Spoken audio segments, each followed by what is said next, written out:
투자자들은 베네수엘라 사태를 위기보다는 오히려 기회로 여기는 모습입니다. 이번 사건으로 석유 인프라 재건 기대가 커지면서 에너지주가 급등하고 장기적으로 낮은 유가는 증시 호재일 것이라는 기대감이 작용했습니다. 또 여기에 이번 주 내내 진행될 CES에 대한 기대감에 기술주들까지 상승세를 뒷받침해주자 3대 지수는 일제히 상승했습니다. 그럼 마감 상황 확인해보면 오늘 다우지수 1% 넘게 강세 보였고요. S&P 500 지수와 나스닥 지수도 각각 0.64%, 0.69% 오름세 나타냈습니다. 시총 상위 종목도 보면 빅테크 기업들은 다시 상승 탄력을 받았습니다. 그중에서도 아마존이 3% 가까이 뛰었는데요. 이 아마존의 인공지능 비서 서비스인 알렉사 플러스의 웹 버전 출시 소식이 전해지면서 생성형 AI 시장에 본격적으로 뛰어들었다는 기대가 주가의 호재로 작용했습니다. 또 알파벳은 삼성전자가 구글 제미나이가 탑재된 기기를 4억대에서 8억대로 늘릴 계획이라고 밝히면서 이렇게 제미나이 도입 확대에 대한 기대감 속에 0.63% 올랐습니다. 다만 엔비디아는 젠스왕 CEO의 기조연설을 앞두고 소폭 빠졌는데요. 이 소문에 사서 뉴스에 팔자는 셀던 뉴스에 대한 우려가 미리 반영된 것으로 보입니다. 시총 6위부터도 보면 테슬라는 8거래일 만에 상승세로 돌아서면서 기술주 분위기를 끌어올렸습니다. 그동안 전기차 사업 둔화에 대한 우려로 크게 빠진 데 따른 저가 매수세가 들어온 데다가 어제 머스크 CEO와 트럼프 대통령과의 만찬 사진이 공개되면서 관계 회복 가능성이 부각되자 주가가 크게 오른 것으로 풀이됩니다. 반면에 오늘 일라이릴리는 3% 넘게 급락했는데요. 경쟁사인 노보노디스크가 미국에서 경구용 비만 치료제를 판매하기 시작했다는 소식이 투자 심리를 위축시켰습니다.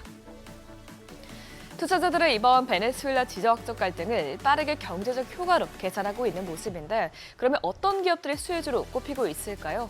일단 가장 직접적으로는 미국 에너지 기업들이 이득을 볼 것으로 예상되고 있습니다. 특히 이미 베네수엘라에서 특별 면허를 받고 운영 중인 쉐브론이 가장 확실한 수혜주로 꼽히고 있고요. 과거에 베네수엘라에 진입했다가 철수했던 엑슨모빌과 코노코필립스도 재진출 가능성이 있어 주목되고 있습니다. 또 걸프만에 있는 미국의 정유 업체들도 큰 수혜를 볼 것으로 기대되고 있는데요. 베네수엘라 원유는 중진류 중심이기 때문에 이를 유리한 위치에서 처리할 수 있는 설비를 이미 갖추고 있는 기업들이 이익을 얻을 것이라는 분석입니다. 월가에서는 발레로 에너지와 필립스 66이 최대 수혜자가 될 것이라고 보고 있습니다. 또 헬리버튼, 슐럼버 제이와 같은 유전 서비스도 베네수엘라의 원유 생산량 회복을 위한 파이프라인과 또 정유 시설 등 재건 사업이 벌어질 경우에 이익이 예상되고 있습니다.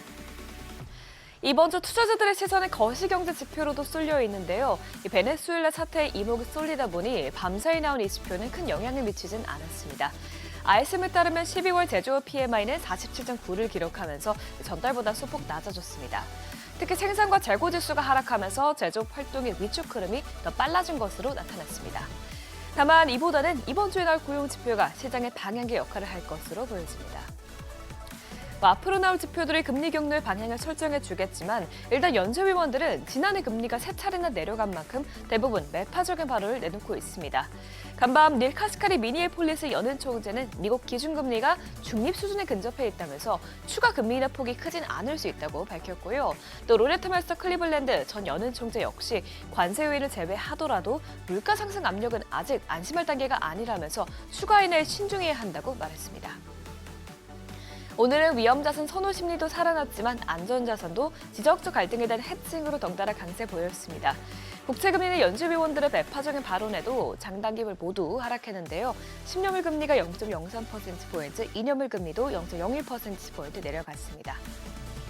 특히 금값이 다시 급등세를 보였습니다. 금 선물은 3% 가까이 급등하면서 이제 온스당 4,452달러까지 뛰었고요. 또 국제유가는 단기적으로 석유 수급 불안에 대한 우려가 커지면서 가까이 1.74%, 1.71% 뛰었습니다. 다만 장기적으로는 석유 시장에 제한적인 영향을 미칠 것이라는 분석이 아직까지는 중론입니다. 이런 가운데 한동안 박스권에서 움직이던 비트코인은 다시 상승 가도를 달리고 있습니다. 기관 투자자들의 비트코인 ETF를 다시 사들이고 있고 비트코인 고래들도 최근 30일 동안 지난 13년간 가장 최대 수준으로 순매수한 영향인데요. 오늘 코인베이스에서 비트코인은 94,000달러까지 뚫고 올라갔고요. 원화로는 현재 1억 3,600만 원대에서 움직이고 있습니다. 지금까지 굿모닝 마켓이었습니다.